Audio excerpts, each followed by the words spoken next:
Base po sa latest epidemic-prone disease case surveillance report ng DOH, nasa 72,333 na kaso ng dengue ang naitala sa Pilipinas simula noong January hanggang June 17 ngayong taong ito. Ito ay 14% mas mataas kumpara sa bilang ng kasong naitala noong 2022. Kaya naman po dito sa Sini Doc ay may libreng talamed po tayo tungkol sa dengue. Kasama si Dr. Joseph Adrian Buensalido, isang infectious diseases specialist. Doc, magandang umaga po sa inyo. Welcome sa Rise and Shine Pilipinas. Morning, Doc. Magandang umaga sa lahat at sa lahat ng mga nakikinig at nanonood. Yes, Doc, itong dengue ay nagmumula sa isang specific na species ng lamok, ang Aedes. Ano ba yung karakteristik ng lamok na ito? Yung Aedes aegypti, syempre maitim yan, no? At ang pinakamadaling tandaan ay meron siyang mga puting stripes, no? So parang tiger, ang itsura ng itong mosquito na ito. Doc Joseph, may mga cases ng dengue na may dengue na pala yung isang tao pero akala nila normal lang na lagnat o trangkaso ito. Ano ba yung mga sintomas na maaring maranasan at dapat bantayan ng isang tao na masasabi natin na kung baka posible na dengue na nga ito?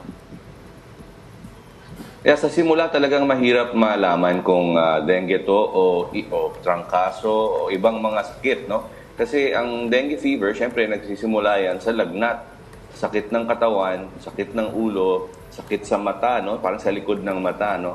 So maraming kondisyon na ganun din yung panimula, no? So trangkaso, kahit COVID, no? Ibang mga viruses, no? Pwedeng ganyan ang mararamdaman, no? Kaya lang, banda sa dulo, doon nagkakaiba. Minsan, nagkakaroon ng rash ang dengue. Hindi lagi, no? Hindi 100%. Pero ang rash, pwedeng mangyari sa dengue. At lalo na pag nagkaroon ng pagdurugo, no? Nosebleed, gum bleeding, itim na dumi, ay mas nagiging more likely na dengue ito. Okay, Doc, alam mo, napakaraming information about dengue na lumalabas sa mga social media na minsan hindi natin alam kung totoo ba o hindi. Kaya para po sa kalinawan ng ating mga ka-RSP, para malaman kung ano ba yung totoo, eto po ba, Doc, totoo ba na pag nagka-dengue ka na, ay hindi ka na magkaka-dengue uli? Nako, hindi totoo kasi lahat tayo pwedeng magka-dengue ng 4 na beses, no? Meron kasing 4 na strains ng dengue and you can get it 4 times. Ang problema lang dito ay pag nauulit yung dengue, usually mas grabe, lalo na yung second dengue. At isa pang problema dito, marami sa atin hindi natin napapansin, no, na nagka-dengue na pala tayo kasi yung pinakaunang dengue, napaka-mild. So parang very, very mild na lagnat o sakit ng katawan lang. At most of the time, pag nangyari yung first dengue, hindi tayo nagpapacheck. So hindi na diagnose, no? So yun, you can get dengue 4 times. Okay. Doc, may mga misconceptions na nakakahawa o contagious daw ang dengue. Ano po ba yung totoo, Doc? So hindi siya yung parang nakakahawa na parang coronavirus, no? Na napagkausap natin isang tao or nasa hininga siya. So like coronavirus, measles, chickenpox, yun yung mga nakakahawang mga sakit kasi nagta-travel siya, tumatagal siya sa ere, so pwede malanghap ng ibang mga tao na makakasalamuha or pumasok sa kwarto na yon. Pero ang dengue virus, no, nandun siya sa loob ng mosquito, no? Tapos ang nangyayari, kakagatin tayo, no? At i-inject niya yung virus sa loob ng katawan natin, pupunta sa bloodstream, sa dugo, yung virus, dun siya magsiswimming, no? So hindi siya nakakahawa in the usual sense. Pero for example, may dengue ako. Tapos yung virus nga nasa bloodstream ko. Tapos kinagat ako ng mosquito, nakuha niya yung dengue virus. Tapos kinagat yung ibang kasama ko sa bahay, for example, pwedeng magkaroon ng dengue din yung aking mga kasama sa bahay. Okay, Doc, may mga cases ba na gumaling sa dengue without being hospitalized? Yung hindi na dinadala sa hospital, gumaling na lang siya ng kusa o nadala sa pagpapahinga at pag-inom ng simpleng mga gamot sa bahay? Pwedeng-pwede, no? Pwedeng-pwede. Kasi ang dengue actually, di ba, virus siya, mikrobyo siya na maliit, no?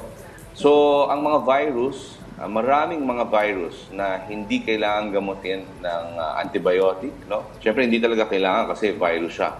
Pero most viruses, no, hindi kailangan ng mga talagang direktang gamot.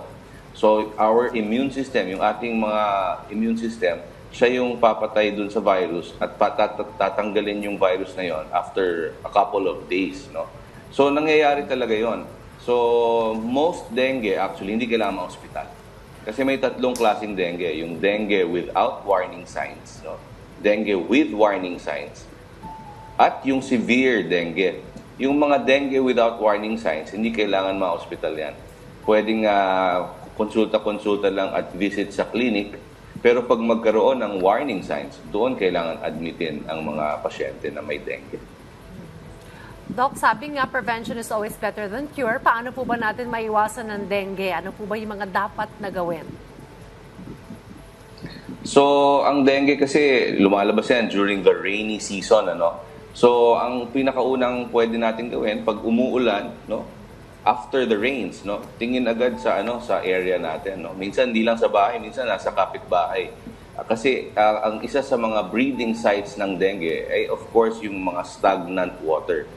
So maghanap tayo around our areas, no? Kung merong mga hindi nagalaw na tubig na naipon somewhere sa bahay or sa kapitbahay or sa community. Kasi yun yung mga breeding sites ng dengue. Doon mangingitlog yung dengue mosquito, yung Aedes aegypti.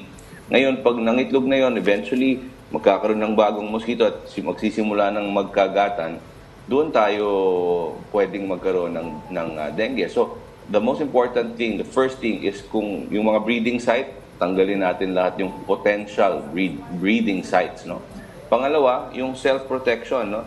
Alam natin na dahil sa kagat ng mosquito ang dengue, so protektahan natin yung sarili. Yung insect repellents na ilagay natin sa balat natin. Minsan long sleeves, no? Nababawasan yung area na pwedeng kagatin ng dengue, no? So anything that will prevent yung pagkagat ng mosquito, yun ang makakapag-prevent ng dengue. And maybe the last one, yung dengue kasi is an active day biter, no? So mas mag-ingat tayo sa kagat ng mosquito during the daytime, lalo na pag 10 to 3, no? Although nangangagat din yan during the nighttime, mas active lang sila during the daytime. Of course, sometimes pag may outbreak talaga, ang daming mosquito, then you can use yung spraying, no, yung mga insecticide.